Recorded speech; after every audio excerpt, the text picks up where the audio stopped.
Assalamualaikum warahmatullahi wabarakatuh. Alhamdulillahi rabbil alamin. Lahu ni'matu wa lahul fadlu wa lahus sana'ul hasan. Wassalawatullahi al-barrir rahim wal malaikatil muqarrabin ala sayyidina wa maulana Muhammadin wa ala alihi wa ashabihi tayyibin tahirin. Allahumma la sahla illa ma ja'altahu sahla wa anta taj'alul hazna idza syi'ta sahla. Allahumma arzuqna al-ikhlasa fi niyyati wal qawli wal amal. Wa ba'du. Alhamdulillah, pada siang hari ini kita bisa melanjutkan perkuliahan kita dalam mata kuliah studi Islam moderat. Kita membahas tentang 3 kelompok non-aswaja, 3 kelompok masa kini yang dianggap paling berbahaya terhadap umat Islam, yang menyimpang akidahnya dari akidah ahli sunnah wal jamaah, yaitu yang pertama kelompok Wahabi, yang kedua adalah kelompok Hizbul Ikhwan, dan yang ketiga adalah kelompok Hizbut Tahrir. Ini 3 kelompok yang dianggap sebagai kelompok menyimpang, kelompok sesat yang paling berbahaya saat ini. Kalau kelompok-kelompok yang lain sangat banyak jumlahnya, puluhan bahkan ratusan, baik yang itu muncul di Indonesia maupun yang lahir di luar negeri kemudian datang ke Indonesia. Tetapi di antara sekian banyak itu yang paling membahayakan adalah 3 kelompok ini, yaitu Hizbut Wahabi, Hizbul Ikhwan, kemudian Hizbut Tahrir. Kita sudah bahas dalam pertemuan sebelumnya bahwa sebagian para ulama merumuskan akidah menyimpang dari kelompok Wahabi itu menjadi 3T, dengan istilah 3T, yaitu tasbih, bahwa orang Wahabi itu mereka menyerupakan Allah dengan makhluknya. Mereka mengatakan Allah itu seperti manusia, beranggotakan badan, punya kepala, punya tangan, punya kaki, kemudian bertempat di atas arsy, bersemayam di atas arsy, punya ukuran, punya bentuk. Ini adalah namanya tasbih. Kemudian yang kedua, T yang kedua adalah apa? Takfir. Bahwa mereka itu suka mengkafirkan umat Islam tanpa ada sabab syar'i, tanpa ada sabab yang dibenarkan oleh syarak. Mereka mengkafirkan umat Islam gara-gara umat Islam itu ziarah kubur, di sana mereka tawassul, tabarruk, istighosah dengan wali, dengan nabi. Langsung mereka cap mereka musyrik. Mereka mengkafirkan semua orang yang bermadhab, mereka yang mengikuti Imam Syafi'i, Imam Maliki, Imam Malik, Imam Abu Hanifah, Imam Ahmad. Taklidul madhahib, mengikuti madhab-madhab yang ada, mereka anggap sebagai syirik, sebuah kesyirikan. Mereka mengatakan orang yang memperingati maulid Nabi itu mereka jatuh kepada kesyirikan yang paling ekstrim. Ada yang mengatakan hanya bid'ah, tetapi ada juga yang mengatakan itu sampai kepada kesyirikan, dan seterusnya. Ini sudah kita jelaskan. Kemudian T yang ketiga adalah tabdi', bahwa orang-orang Wahabi itu suka membid'ah-bid'ahkan amaliyah umat Islam, dan mereka menganggap bahwa semua bid'ah itu sesat. Nggak ada bid'ah hasanah. Semua bid'ah menurut mereka itu sesat, dan orang ahlul bid'ah itu dianggap semuanya masuk ke dalam neraka. Itu mereka, orang-orang Wahabi. Berbeda dengan kita, Ahlus Sunnah wal Jamaah membagi bid'ah menjadi 2. Ada bid'ah hasanah, ada bid'ah sayyi'ah. Karena Nabi sendiri memang membagi bid'ah jadi dua. Nabi sendiri membagi bid'ah menjadi dua.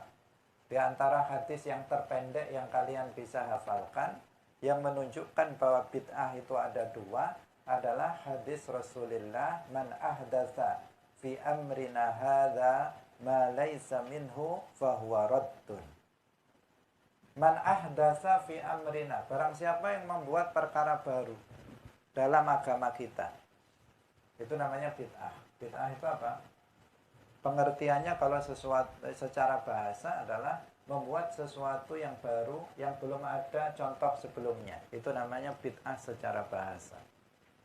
Tetapi secara istilah, bid'ah itu artinya malam yanussa alaihil Qur'anu wal hadis. Sesuatu yang belum ada nasnya di dalam Al-Quran maupun hadis, itu namanya bid'ah. Kalau dalam Al-Quran nggak ada tuntunannya secara langsung, di dalam hadis Rasulullah tidak ada tuntunannya, perintahnya secara langsung, maka itu namanya bid'ah. Kalau hanya sekedar isyarah-isyarah, itu masih disebut sebagai bid'ah jika diadakan tetapi tidak ada pada masa atau tidak ada di dalam nasnya dalam Al-Quran maupun hadis.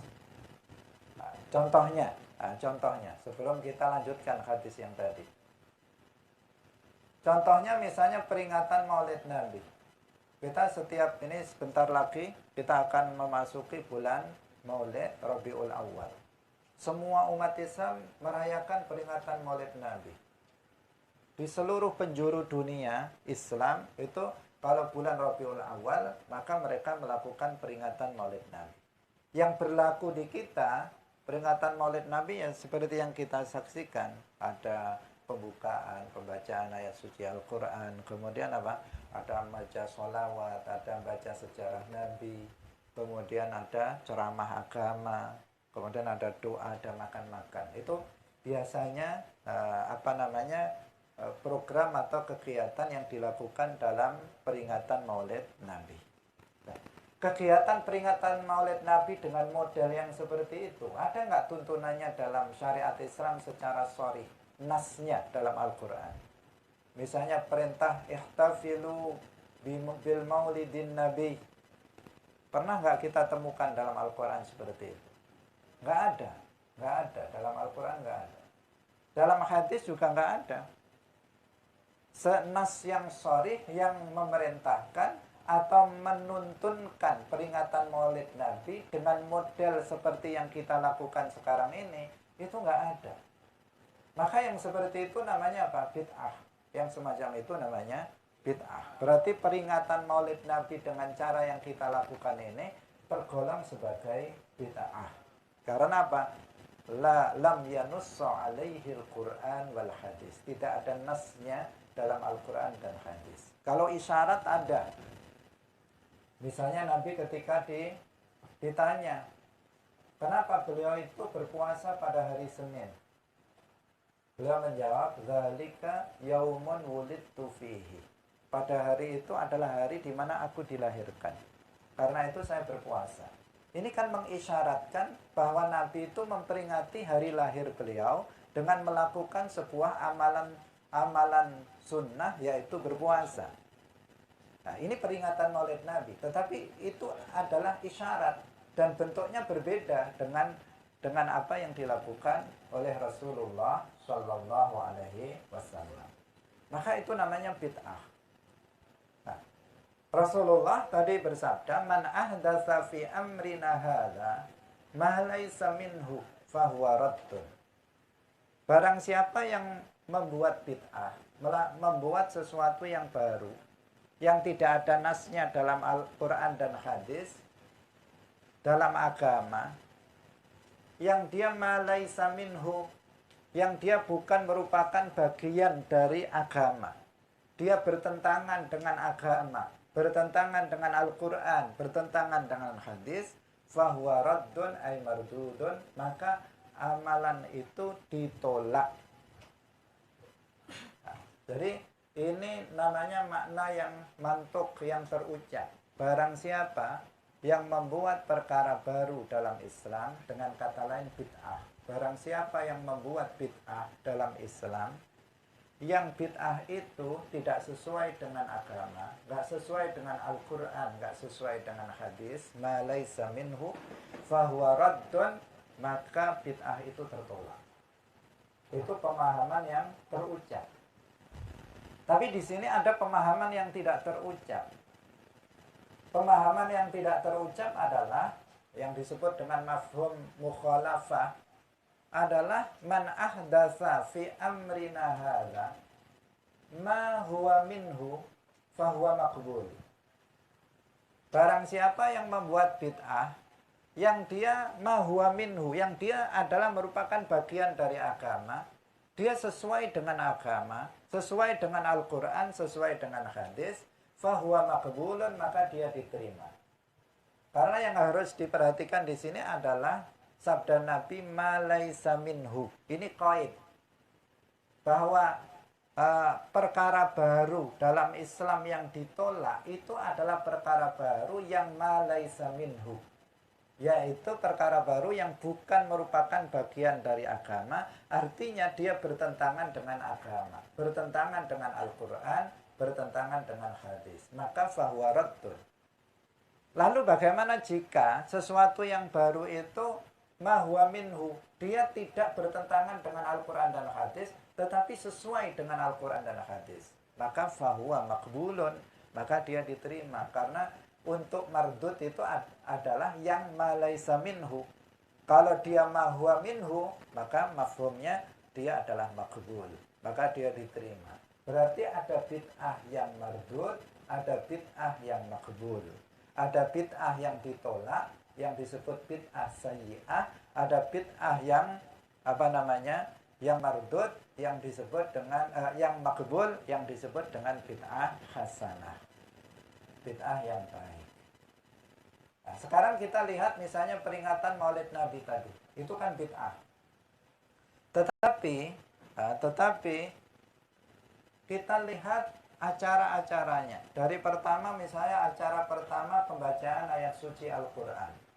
Pertanyaannya, membaca ayat suci Al-Quran itu bertentangan dengan Al-Quran dan hadis apa enggak? Tidak. Namanya membaca Al-Quran itu justru diperintahkan warattilil Qur'ana tartila. Kita diperintahkan untuk membaca Al-Quran. Bahkan Nabi mengatakan membaca Al-Quran satu huruf itu pahalanya 10 kali kebaikan. Beliau mengatakan, saya tidak mengatakan alif lam mim itu satu huruf, tetapi alif satu huruf, lam satu huruf, mim satu huruf. Masih alif lam mim sudah 3 kali 10. Bagaimana kalau kita membaca suratul Fatihah? Artinya kalau dalam acara peringatan Maulid Nabi ada membaca Al-Quran, tidak bertentangan dengan Al-Quran dan hadis. Kemudian ada membaca sholawatan, baca sholawat, itu bertentangan nggak dengan Al-Quran dan hadis? Tidak, justru diperintahkan ya ayyuhalladzina amanu shollu alaihi wasallimu taslima. Kita disuruh untuk bersolawat Nabi. Berarti kegiatan acara nomor 2 membaca sholawat tidak bertentangan dengan Al-Quran, tidak bertentangan dengan hadis. Acara yang ketiga membaca sejarah Nabi. Sejarah Nabi biasanya dibaca mulai dari kelahiran sampai perjuangan sampai beliau wafat. Bertentangan nggak dengan Al-Quran dan hadis? Tidak, karena Al-Quran justru mengkhabarkan kepada kita bahwa Nabi Muhammad itu uswatun. Laqad kana lakum fi rasulillahi uswatun hasanah. Kalau kita diperintahkan untuk menjadikan beliau sebagai uswatun hasanah, apakah mungkin kita bisa melakukannya jika kita tidak mengetahui sejarah perjuangan beliau? Tidak akan bisa. Karena itu kita di situ tidak bertentangan dengan Al-Quran. Setelah itu apalagi acaranya? Mau'idhah hasanah, daras, pelajaran, memberikan pengajian. Pengajian sesuai nggak dengan Al-Quran dan hadis? Sangat sesuai. Bahkan kalau yang disampaikan itu adalah ilmu fardhu ain, bisa masuk pada hadis thalabul ilmi fardhatun ala kulli muslimin. Yang paling akhir doa. Doa bertentangan nggak dengan Al-Quran? Justru diperintahkan ud'uni astajib lakum. Yang paling terakhir adalah sodakoan, makan-makan sodakoan. Sodakoh memberikan it'am, memberikan makan kepada orang lain, bertentangan nggak dengan Al-Quran dan hadis? Justru itu diperintahkan dalam Al-Quran juga di dalam hadis. Bahkan dikatakan sodakoh itu bisa menolak bala. Bahkan seseorang bersodakoh dengan setengah dari kurma, itu saja bisa melindungi seseorang dari api neraka. Ittaqun nara walau bisyikki tamratin. Jagalah diri kalian dari api neraka dengan bersodakoh separuh dari kurma. Bagaimana jika kita sodakoh 1 takir makanan atau misalnya 4 takir? Nah, tentu akan pahalanya akan besar. Jadi rangkaian acara peringatan Maulid Nabi nggak ada satupun yang bertentangan dengan Al-Quran, hadis. Nggak ada yang bertentangan dengan syariat Islam. Maka kalau dia ma huwa minhu fahuwa maqbulun. Maka bid'ah semacam ini adalah bid'ah yang diterima, yang hasanah. Nah, karena yang mardud itu yang dikatakan Nabi ma laisa minhu, bid'ah yang dia bertentangan dengan Al-Quran dan hadis, bukan bagian dari agama. Itu yang mardud. Nah, di sini maka jelas kita ahli sunnah mengatakan bid'ah itu ada 2. Ada bid'ah hasanah dan ada bid'ah sayyi'ah. Nah, Wahabi mereka menganggap semua bid'ah itu sesat.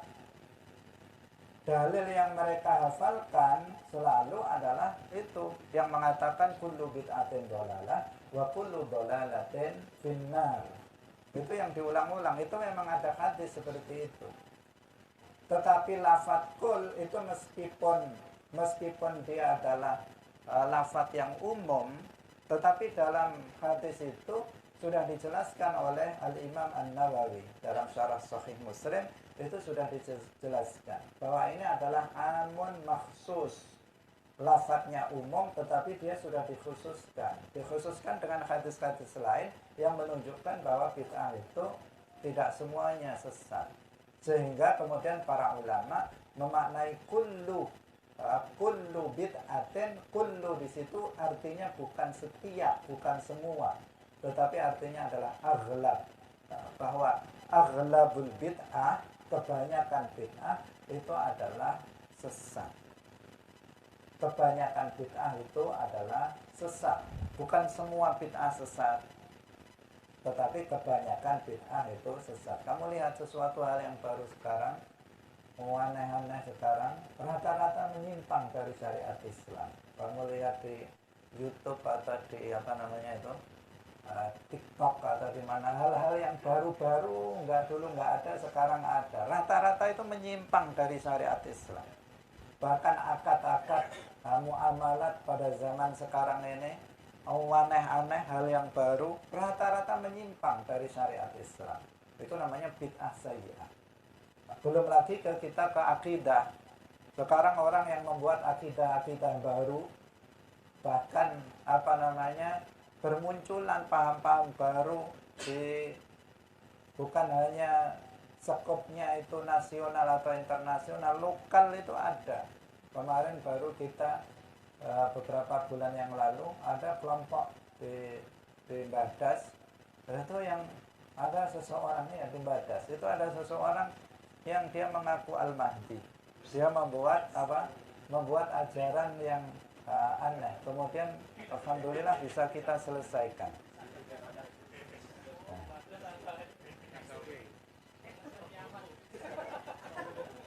Jadi ini apa?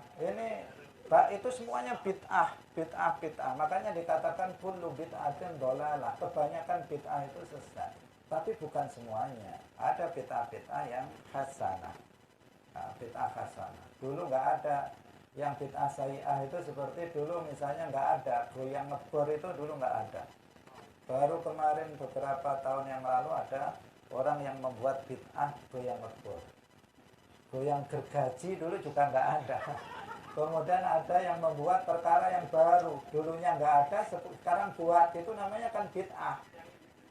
Nah, kemudian ditiru oleh orang generasi berikutnya, niru-niru, itu namanya nanti akan ikut apa? Man sanna sunnatan sayyi'atan wa alaihi wizruha wa wizru man amila biha ba'dahu min ghairi ayyanqusa min auzarihim syai'. Bahaya, jangan macam-macam kalian. Kreatif itu boleh, kalian misalnya mau kreatif boleh, tapi kreatif yang baik. Kalau sempat kreatif itu tidak baik, ini terus diikuti oleh orang berikutnya, itu dosanya terus dapat. Nah, dosanya akan terus didapat oleh orang itu. Setiap ada orang yang mengikuti jejak dia, maka dia dapat apa? Dosanya. Misalnya kamu, misalnya misalnya peringatan hari kemerdekaan, misalnya Agustusan. Kemudian di kampung kamu ini Pak sepi-sepi saja kampung ini misalnya. Kemudian kamu membuat kreativitas. Ya udah, mulai tahun ini ayo kita kumpulkan para pemuda misalnya. Kita dalam rangka memperingati Maulid Nabi, kita adakan istighosah misalnya. Istighosah. Setelah itu pertama kali itu kamu buat, tahun depan orang buat lagi mengikuti apa yang kamu buat. Nah, ini namanya kamu membuat yang hasanah, bid'ah yang hasanah. Tetapi kalau kemudian gimana ini Pak, sepi-sepian, apa kita undang artis ibu kota aja nih biar rame 17 Agustusan. Nah, kemudian diadakan tahun depan akan gitu lagi, enak kayaknya kayak tahun kemarin, rame. Siapa sih yang memulai? Nah, dia. Nah, ini yang memulai ini akan terus mendapatkan dosanya karena dia yang merintis pertama kali. Makanya para ulama mengatakan sekarang ini kalau setiap ada orang membunuh seorang muslim tanpa hak, maka Qabil itu dapat dosanya. Karena Qabil adalah orang yang pertama kali melakukan bid'ah pembunuhan. Sebelumnya nggak ada orang membunuh. Qabil ini yang pertama kali membunuh seorang muslim tanpa hak, yaitu membunuh saudaranya sendiri, Nabil. Nah, kita lanjutkan. Jadi orang Wahabi itu suka membid'ahkan amaliyah kita umat Islam. Sedikit-sedikit bid'ah, tahlilan bid'ah, pujian bid'ah, manakiban bid'ah, zikir bersama setelah setelah sholat namanya bid'ah. Di sini ada ini bukti dalam kitabnya ini Soleh Fauzan, kitabnya namanya Kitabut Tauhid. Kitabut Tauhid. Dalam di sini disebutkan Ar-Rabi' fi bayani halaman 83 fi bayani namudaj minal bid'il mu'asirah. Jadi yang keempat menjelaskan tentang contoh-contoh bid'ah masa kini. Wahya al-ihtifal bil maulidin nabi, yaitu peringatan maulid nabi. Al-ihtifal bi munasabatil maulid fi rabi'il awal wa huwa tushbihu bin nasara fi amali ma yusamma bil ihtifal bi maulidil masih. Dikatakan bahwa maulid nabi itu seperti peringatan hari kelahiran Nabi Isa oleh orang Nasrani, yaitu Natal. Itu disamakan dengan Natal. Nah, sehingga dianggap sebagai bid'ah. Wa minal bid'ah fi majalil ibadat wa taqarrub ila Allah minha al-jahru bin niyyah fi shalah. Usolli fardhu dhuhri, usolli fardhu asri, itu bid'ah. Dan ketika orang Wahabi bilang bid'ah, maka artinya adalah sayyi'ah, artinya adalah sesat, artinya adalah neraka. Wa minha az-zikrul jama'i ba'da shalah, zikir berjamaah setelah salat. Wa minha talabu qiraatil Fatihah fil munasabat wa ba'da du'a walil amwat. Ini orang NU biasanya. Sedikit-sedikit Al-Fatihah, mau ngaji Al-Fatihah, ada orang mati Al-Fatihah. Mari kita buka acara kita dengan Al-Fatihah. Semuanya Al-Fatihah. Ini menurut siapa? Orang Wahabi, Soleh Fauzan, ini adalah termasuk bid'ah, sesat. Wa minha al-ihtifal bil munasabat ad-diniyah ka munasabatil Isra wal Mi'raj, peringatan Isra Mi'raj.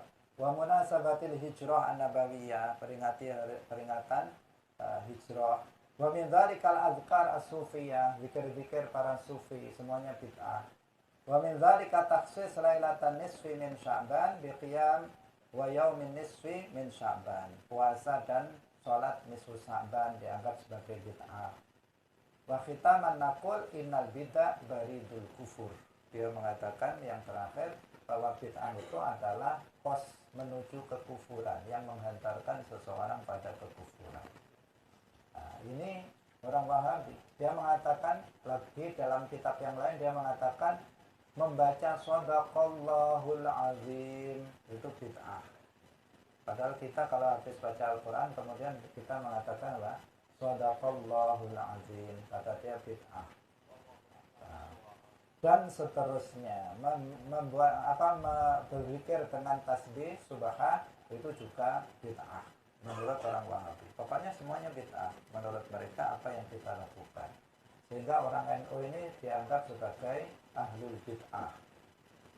NU ini gudangnya bid'ah karena amalan yang dilakukan oleh orang-orang NU ini banyak yang nggak ada nasnya dalam Al-Quran dan Hadis menurut orang Wahabi. Nah, kalau kita mengatakan ya memang, tapi banyak bid'ah hasanah yang kita lakukan itu bid'ah hasanah yang sesuai dengan Al-Quran maupun Hadis. Nah, sekarang kita lanjutkan. Yang kedua, kelompok yang kedua adalah Hizbul Ikhwan. Hizbul Ikhwan, karena banyak orang-orang itu nggak bisa membedakan Wahabi, Hizbul Ikhwan atau HTI. Ini nggak bisa membedakan. Seakan-akan HTI itu ya Wahabi, Wahabi itu ya HTI, HTI itu ya Hizbul Ikhwan. Sebenarnya ini sesuatu yang berbeda. Sesuatu yang berbeda. Kita agar bisa mendeteksi mana Wahabi, mana Hizbul Ikhwan, mana Hizbut Tahrir. Nah, Wahabi kita sudah tahu, pokoknya dia mengatakan Allah itu bersemayam di